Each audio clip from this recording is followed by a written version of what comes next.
They say there's a wise grandmother spirit born in all of us. Our keeper, a spirit that lives deep inside ourselves and helps us to always know our truth. Even if we never had a grandmother or a mom, we have a wise elder spirit inside of us, and that spirit always helped us to know our truth.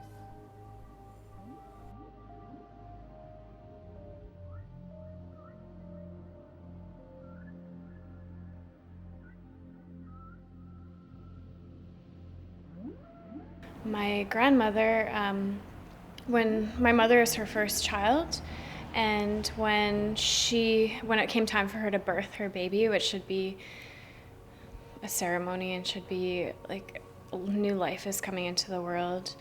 We're from the North Shore, we're Squamish, and she wasn't allowed to go to the North Shore Hospital at that time, which was Lionsgate, because she was a Native woman, so Native people weren't allowed to access that hospital.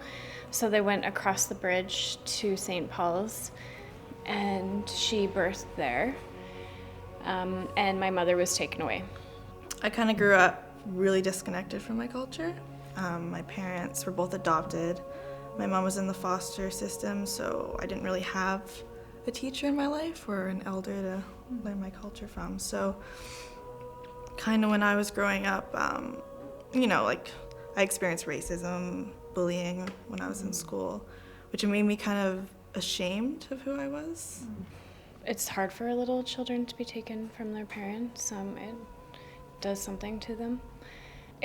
What they did was they broke the bond, right? The sacred bond of mothers and babies. We were forced to memorize the prayers, and I didn't really understand about the Creator or Mother Earth, all of the sacred plants and water and the air, everything I didn't know. I don't know, right now I'm still also learning about asking questions and not being afraid to not know, because in terms of learning about my culture, I don't know much, but I'm very open-minded. I'm excited and willing to learn as much as I can. I kind of struggled with internalized racism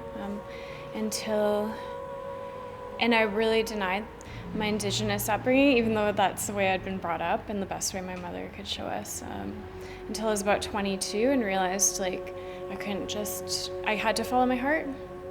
I wasn't always so walking in my beauty in regard to who I am and knowing who I am.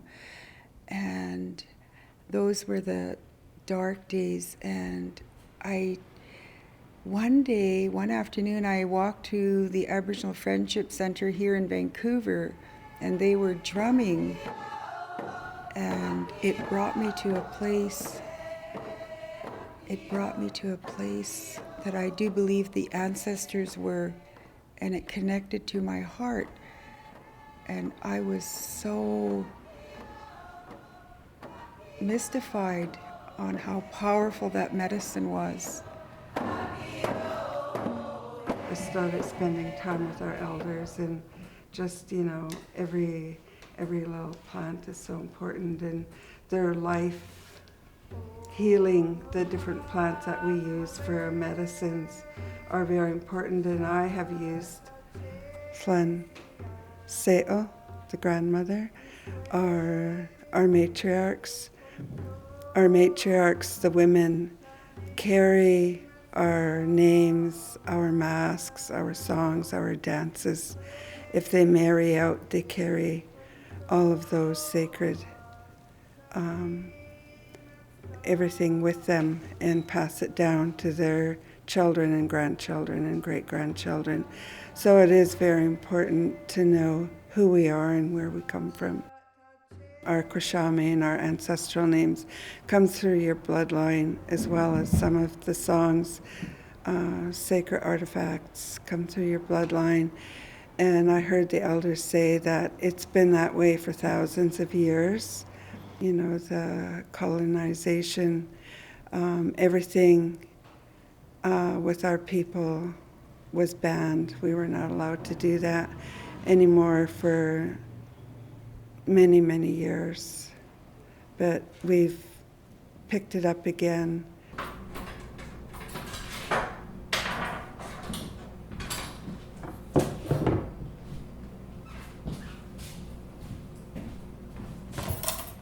Teaching that I got from my grandmothers is that, you cook with a really good mind and good heart, and the people that are going to take the food in will feel that way. Food is very important, spirit food.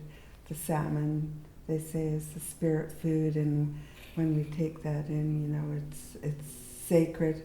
The salmon are sacred, and they give us life, so we're very grateful to the salmon, to the water, to the air, to plants. Everything is, to help sustain our life. So when a young woman needed to start to know things about her moon time and how to take care of her body as she becomes a woman, who would tell her about those things? Mostly the aunties.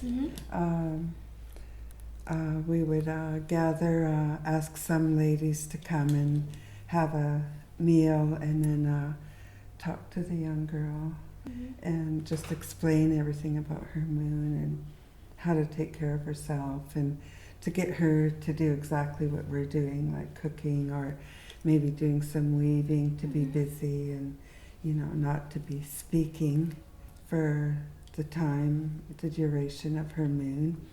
And then after she's finished her moon, then we would do a ceremony and bring her to the mountains and bathe her in the river.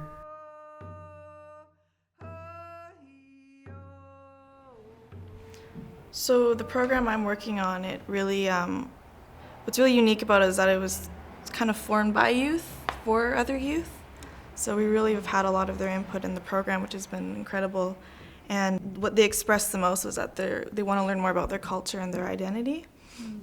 So we've really been basing the program off that, and we kind of have our decolonize as a bit of our logo. So one of our modules is on decolonizing our sexuality. Women, I know that you're working very hard in what you're doing as well, and that's so important to educate our younger ones, younger than yourselves. The importance of healthy sexuality with all the different diseases that are out there that are life-threatening to us. When the Europeans first came, it was smallpox and influenza. Now it's AIDS and HIV and STDs. There's so many different ones out there, and for our young ladies to be aware of all of this, is so important. And, that they don't have to believe, like if they're 13, 14 and they have their first boyfriend, that they have the right to say no. Like, I don't want to have sex with you. Like, So it's really just, kind of what we're doing now. We're trying to normalize the topic of sexuality and, not be ashamed of talking about it, embracing that, we enjoy it. And, so trying to remove the taboo. We're given so many images of what we would call like hypersexuality, where it's like sex is used to sell everything from like chocolate bars to shampoo to pants.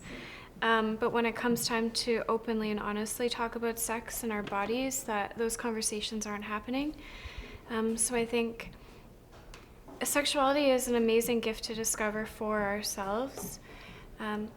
Seeing it as a blank slate is a great place to start practicing talking about what we want to our partners and hearing our partners when they talk about what they're comfortable with. So for sexuality, it's something that's not really talked about, and it's so beautiful. And if you can learn who you are in the world and accept yourself, I know that that's the first step. I think one thing we had before contact and One thing we're really doing such a great job of bringing back for ourselves and for each other is the respect for diversity. We call it in academic speak a spectrum. And what that means is that there really is no such thing as someone who's just a boy who's masculine and just a girl who's feminine, or is a woman's right to choose when she gives life. And it's a very colonized viewpoint to shame young mothers that have chosen to give life, and that's their body and their choice, and when they decided that they're going to give life, that life is sacred and their bodies are sacred, and that choice, that basic choice, it's just their own. It's so individual. So it's hard at first, and it takes a lot of bravery to be yourself, but whatever that looks like for you, just following your heart, I guess, and being who you are. Especially in teen years, I felt a loneliness that I didn't know what it was.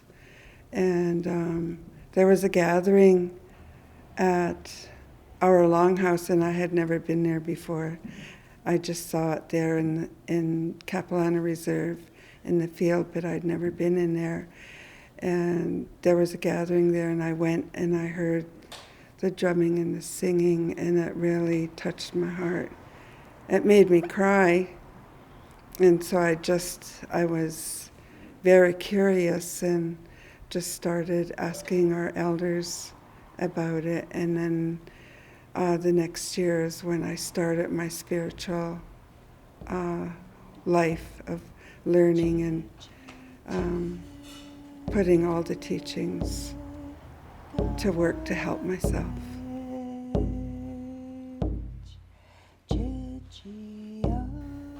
What happens when I sing and drum is I do believe that I get a connection with my ancestors, my grandmother, my great-grandmother, and I just feel my heart going out, and I also feel the blessings coming down from the Creator, and it's so powerful. Sometimes I have no control. It just comes as a gift. And if I'm not drumming, sometimes when I'm singing or praying, my hands will start to shake on their own, and I do believe that's also a gift from the Creator. And it's so humbling to be able to share with people from my heart to theirs. First, it comes with self-love and self-respect. And from there, you just every day work on yourself and heal yourself, giving thanks to the Creator for your sacred breath of life and helping your people, and to go out and visit your elders and to know who you are and where you come from. That's where it all starts.